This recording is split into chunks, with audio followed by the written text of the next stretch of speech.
A man is walking through the forest. The sun is almost gone. He stops. He listens. No voices, no footsteps, no fire, only the forest. And then one thought appears, small at first. I am alone.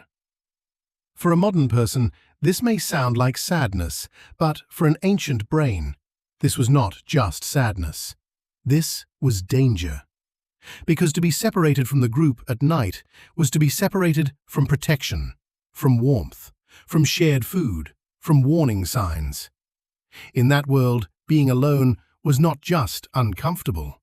It could be deadly. And the moment his brain understands this, his mind begins to change. Suddenly, the forest feels more dangerous. Every small sound becomes important. His eyes search the trees. One question becomes many questions. Where did I lose them? Should I move? Should I stay still? What if something is watching me? This is not ordinary thinking. This is survival thinking. His brain is not trying to make him suffer. It is trying to keep him alive. When a human is alone in danger, the brain does not stay quiet. It starts scanning. It starts replaying. It starts searching for the mistake. His brain wants one thing: find the way back. Because for ancient humans, the group was not just social life. The group was survival. So loneliness was not designed to be gentle. It was designed to be loud enough to push a person back toward connection. That is why being alone can feel so heavy. Not because you are weak, not because something is wrong with you, but because the human brain learned, over thousands of years, that being separated from others can mean danger. Now, come back to today. You may be alone in a room, with lights, with a phone nearby. But your brain is old, and sometimes it still speaks in an ancient language.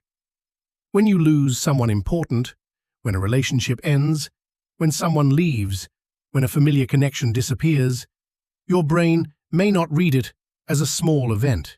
It may read it as separation. A familiar voice is gone, and the ancient brain wakes up again. What happened? What did I do wrong? Can I fix it? It does not only feel sadness, it feels separation. This is why you may feel okay during the day. During the day, the world gives your mind other things to hold: noise, work, friends, food, movement. But at night, the world becomes quiet. And when the outside becomes quiet, the inside of your mind becomes louder. The memory returns. The person returns. Not physically, but inside the mind. And suddenly, it can feel like you are lost inside a forest, where emotion takes over every thought in your mind. There is a simple scientific experiment that helps explain why this happens. In 2003, researchers Naomi Eisenberger, Matthew Lieberman, and Kipling Williams asked people to play a small computer game.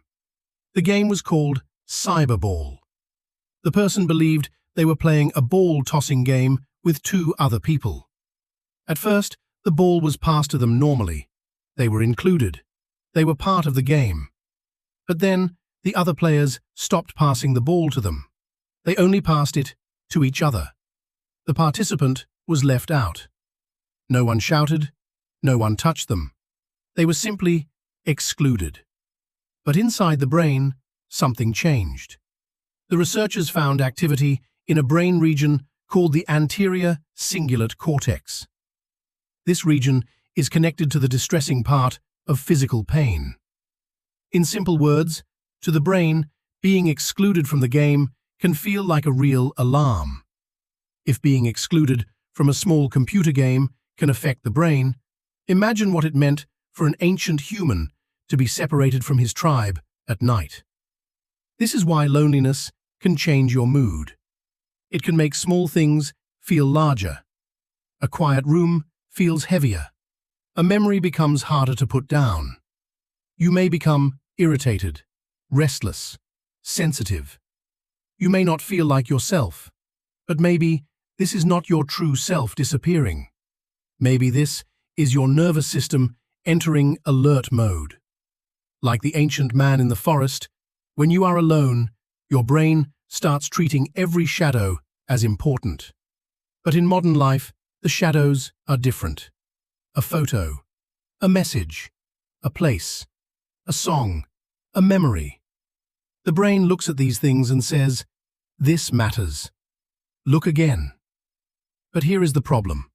The ancient brain thinks searching will save you. Sometimes it does. But sometimes, in modern emotional pain, too much searching makes you sink deeper. You are not finding the path.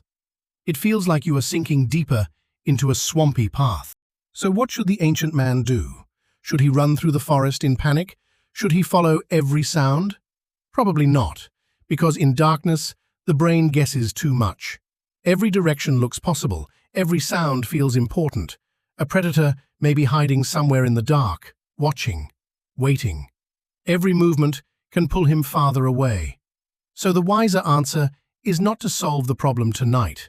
The answer is simply to survive tonight. Find a safer place, protect the body, keep listening, but do not panic. Wait for light. Because when morning comes, the forest changes. The path becomes easier to see. Maybe this is still true today.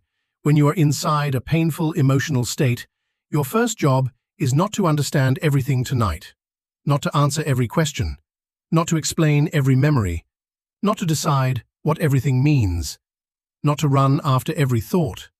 Sometimes, the first job is simply to notice the state you are in. To say quietly, "This is loneliness.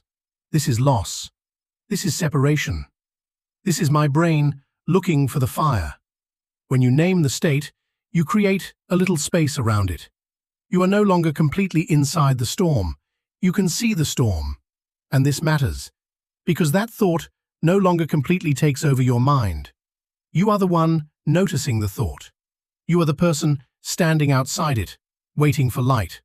Just like an ancient human, who waits for the light before finding the way home. Sometimes, waiting gives time a chance to make the problem feel lighter. There is another way to imagine this. Every experience in your life is stored somewhere in the mind. Maybe your mind is not one endless storm. Maybe it is more like a quiet room, filled with many small boxes. One box holds friendship. One box holds family. One box holds loss. One box holds a breakup. One box holds memories you still do not fully understand. And when one box becomes too heavy, the goal is not to throw it away. The goal is to see it clearly and remember that it is only one box, not the whole room, not your whole mind, not your whole life. A memory that still hurts. The problem is not always the box itself. The problem begins when the box stays open all night. When it stays open all night. When one thought becomes two, two become 10, 10 become a whole story. And slowly, one box fills the whole room. So the practice is not to erase it, not to deny it, not to pretend you are fine, but to see it clearly. You can be sad. You can miss someone. You can feel the weight of what happened.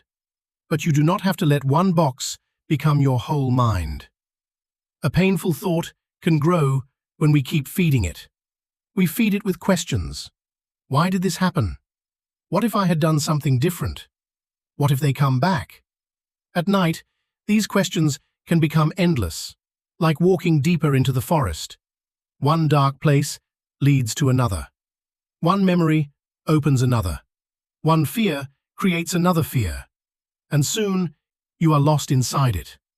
So if you are alone tonight, and your brain begins searching for someone, or replaying something that hurts, maybe you can see it differently. You do not have to follow every thought. You can notice the feeling. You can place it in a box. You can say, "This is one part of my mind, but it is not all of me." And maybe that is enough for tonight. Not to fix everything, not to forget everything, but to stop one thought from becoming the whole world. And with time, the box becomes lighter, the forest becomes clearer, and the mind remembers it can find its way again. Thank you for watching. If this video made you think of a time when your own mind felt lost, you can leave a small comment below. What is one feeling you are learning to place in a box? And if you want more quiet stories about the ancient brain inside modern life, you can subscribe to the channel.